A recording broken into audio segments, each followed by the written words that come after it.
mes chers amis. Aujourd'hui, on a un autre look de maquillage assez superbe et assez facile à faire. Je répète, je ne suis pas payée par aucune marque de cosmétiques ou de maquillage. Les étapes de maquillage, on peut changer l'ordre de certains.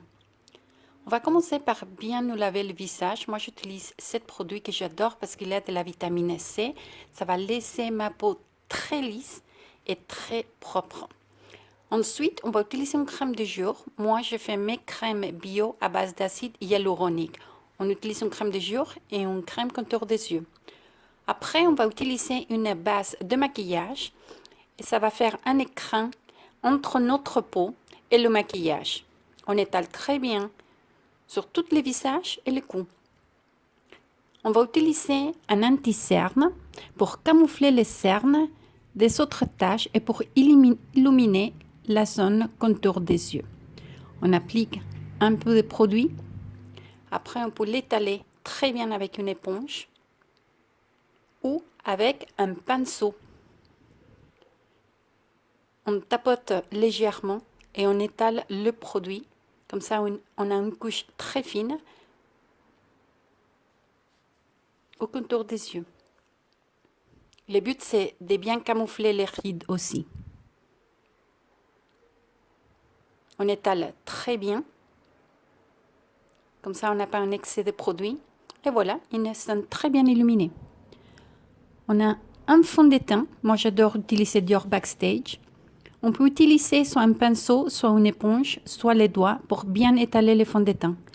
Moi, personnellement, je préfère d'utiliser un pinceau parce que j'arrive à bien l'étaler de façon à que ça reste naturel.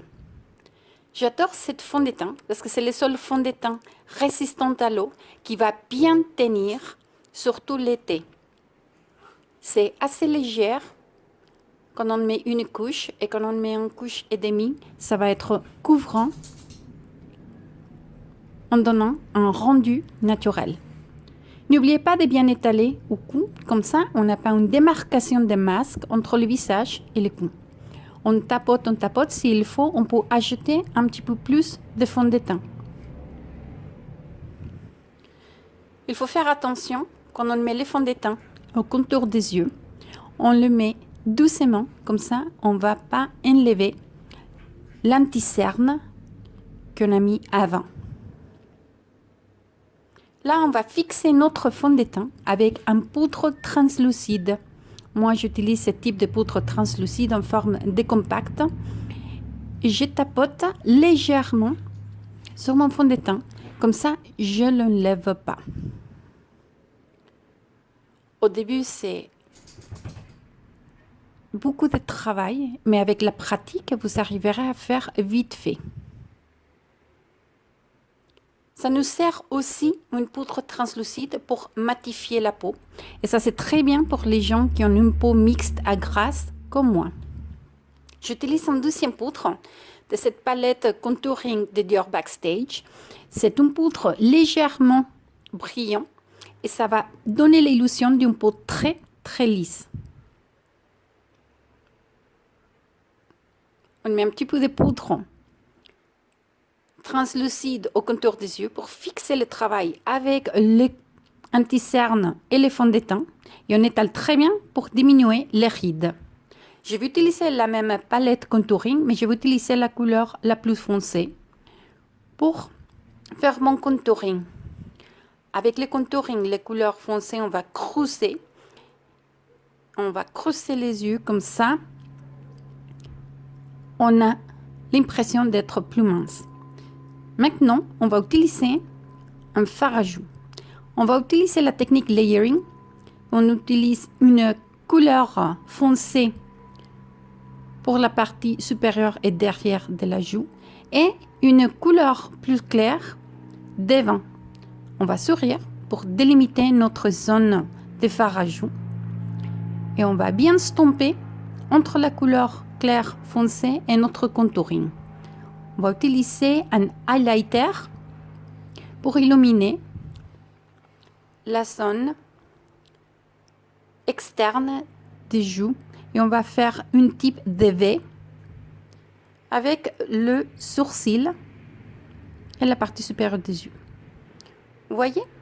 Une brillance naturelle. J'adore mettre sur les lèvres pour donner une finition superbe. Là, c'est les sourcils. Je vais utiliser une poudre de Kat Von D. D'abord, on va bien brosser vers l'eau et vers la zone externe nos sourcils pour donner une forme naturelle.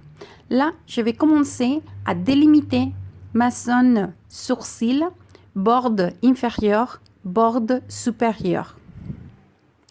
Une fois que j'ai cette zone bien délimitée, je vais utiliser une brosse plus petite pour bien remplir. Parfois, quand on s'épile, on laisse des trous et la poudre, ça me permet de bien camoufler tout ça. Il y a différents types de produits pour les sourcils. Vous avez des poudres, vous avez des crayons, vous avez des pommades et vous avez des gels comme type mascara pour les sourcils. Ça dépend de l'effet désiré, mais aussi de la facilité à l'appliquer. Moi, je préfère personnellement la poudre. Comme ça, je travaille vite fait tous les matins.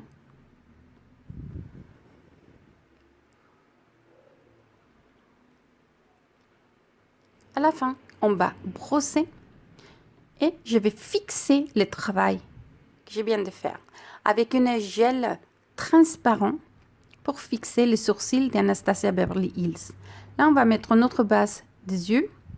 Ça va permettre de bien coller les fards à paupières, mais aussi d'avoir des belles couleurs rendues. Et ça va permettre d'avoir les fards à paupières qui durent toute la journée. Là, on va bien étaler avec un pinceau. On va laisser un film très léger.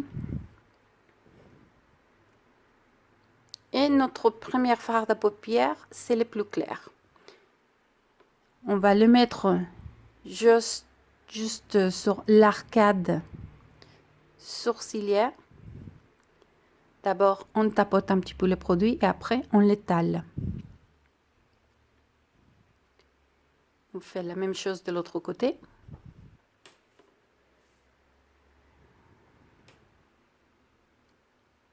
Deuxième palette, Too Faced Then and Now palette. C'est la palette de 20e anniversaire. Vous avez des fards irisés et des fards mat. Ils sont bien pigmentés. J'adore cette palette. Là, je vais utiliser une couleur de transition, c'est-à-dire une couleur qui n'est pas trop claire ni trop foncée. On le met sur le creux de la paupière. On étale très bien. Ne vous inquiétez pas si vous avez mis beaucoup de couleurs et vous avez une ligne de démarcation assez prononcée. Attrapez avec un petit peu plus de fard à paupières et après on l'étale très très bien vers l'eau.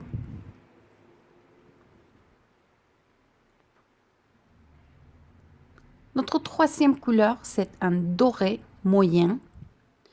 D'abord, on va presser le fard à paupières sur la paupière. On presse, on presse, on presse. Une fois qu'on a assez de matière, on va bien l'étaler et doucement, parce qu'avec les fards irisés, on risque de tomber la petite poudre brillante sur notre visage.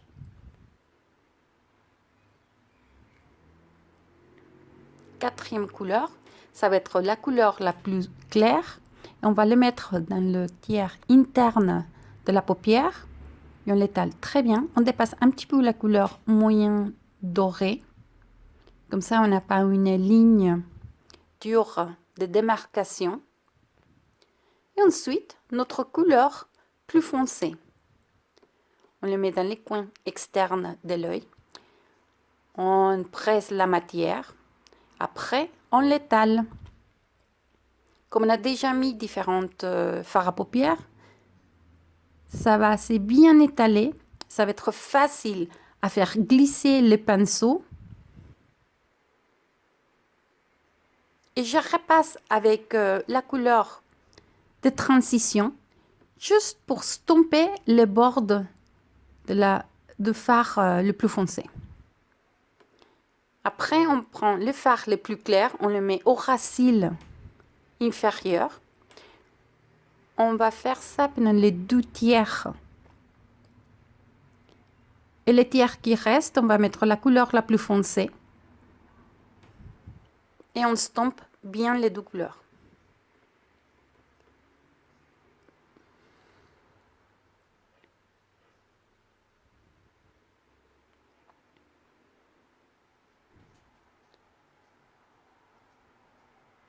On va faire l'autre œil. Alors, dans cette vidéo, j'ai décidé de commencer par la couleur la plus claire au lieu de la couleur de transition. Comme ça, je vous montre une deuxième façon de mettre votre fard à paupières. Les 2 façons sont correctes. C'est selon votre facilité à les appliquer.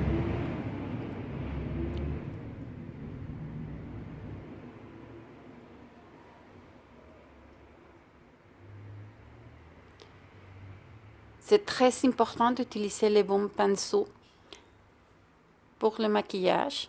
Chaque pinceau a une fonction différente. Là, on presse le fard à paupières doré moyen. Une fois qu'on a suffisamment de matière, on va l'étaler doucement.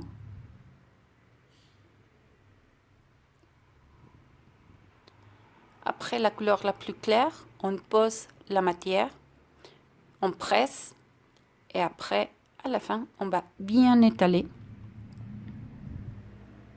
Et on dépasse un petit peu sur la couleur moyen pour ne pas avoir une démarcation. On fait la même chose au racine inférieur avec la couleur claire pendant les 2 tiers. Et après, on met notre couleur plus foncée pour ouvrir les regards et définir les yeux.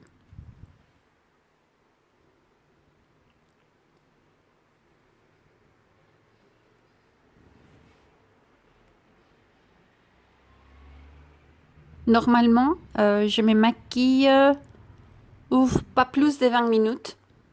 Oui, je prends pas plus de 20 minutes pour faire un maquillage complet sur moi.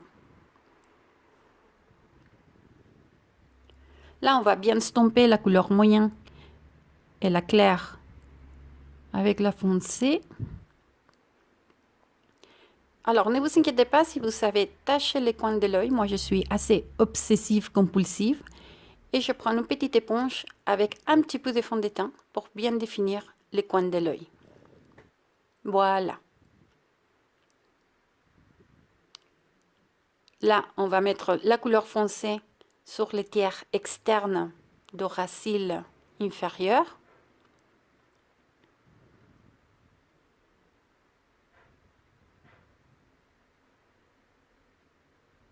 On va utiliser un eyeliner en feutre. Cette fois, je vais commencer du milieu jusqu'au coin externe. Ça, c'est la façon plus facile de mettre un eyeliner. Il ne faut pas avoir peur de mettre un eyeliner, il faut juste pratiquer. Après, de l'extérieur, je viens vers l'intérieur pour faire le coin. Et à l'intérieur, jusqu'à vers le milieu. Vous pouvez commencer avec un pinceau biseauté, vous le trempez dans l'eau et vous passez par un fard à paupières noires. Et vous commencez du milieu jusqu'au coin externe et après du coin interne au milieu. Ça, c'est une façon pour le débutant et c'est assez facile pour commencer.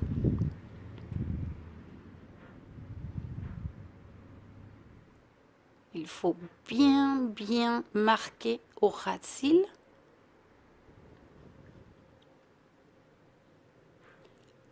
Là, avec un pinceau biseauté, je prends le fard à paupières le plus foncé et je m'approche au racine inférieur pour faire une espèce de eyeliner avec la même couleur que notre coin externe de l'œil.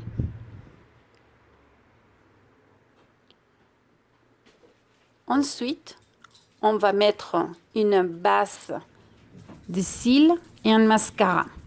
D'abord, cette base ou primer des cils, ça va nous conditionner les cils, ça va les faire pousser, mais je vous rappelle que ça ne pousse pas du jour au lendemain, ça prend du temps.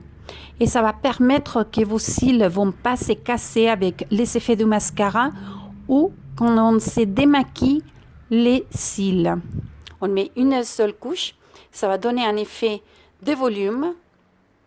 Là, je vais utiliser un mascara qui est vraiment très fin. Je mets une seule couche. Je fais attention de ne pas me piquer les yeux. Parce qu'après, on va mettre des faux cils magnétiques. Ce n'est pas la peine de faire 2 ou 3 couches.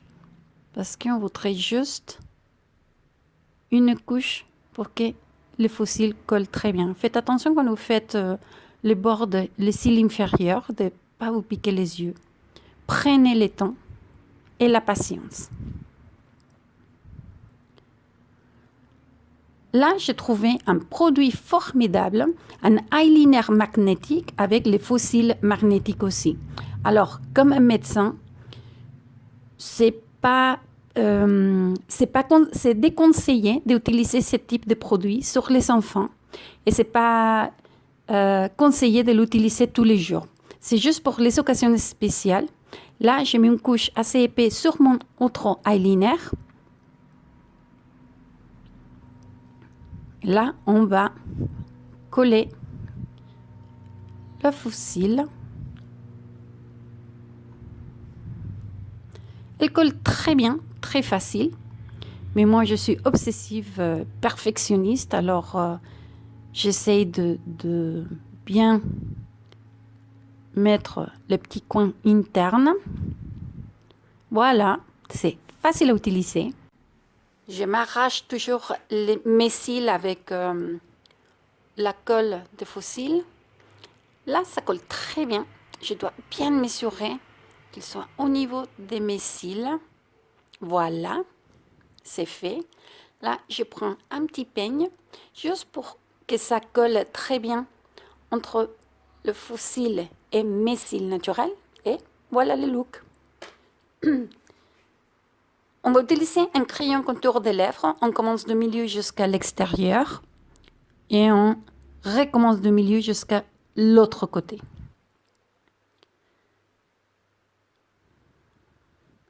Quand on commence la lèvre inférieure, on commence du milieu jusqu'au côté externe. On repasse au milieu et on va à l'autre côté. C'est pratique la petite éponge avec les fonds de teint pour corriger les petites erreurs qu'il y en a pendant le maquillage. Là, on va bien couvrir avec notre crayon toute la surface des lèvres. Parce que la petite astuce de maquillage, on va faire un autre rouge à lèvres long tenu. Voilà. Ensuite, on va utiliser 2 rouges à lèvres, un Sephora Cream Lip Stain et un Too Faced Comfort Lip Glaze. D'abord, le Sephora Cream Lip Stain, c'est long tenu, c'est-à-dire ça va durer du matin jusqu'au soir. C'est sans transfert, c'est-à-dire qu'on ne va pas tacher ni la tasse de café, ni notre fourchette. Ensuite, on va mettre le gloss Too Faced. C'est un gloss assez brillant, assez joli. Ça va donner la définition. Surtout pour ce dîner assez spécial de Thanksgiving. Après, on va essuyer l'excès à l'intérieur, comme ça on n'a pas les dents tachées. On se lève les bandanas, on se lâche les cheveux et voilà, fini. J'espère que ça vous a plu notre look d'aujourd'hui. Il faut savoir qu'un petit geste d'amabilité, ça vous amène très loin. C'est Minerva Diaz de Leon et je vous dis à bientôt. Mouah. N'hésitez pas à vous souscrire à notre chaîne YouTube et à donner un bon like. Ciao!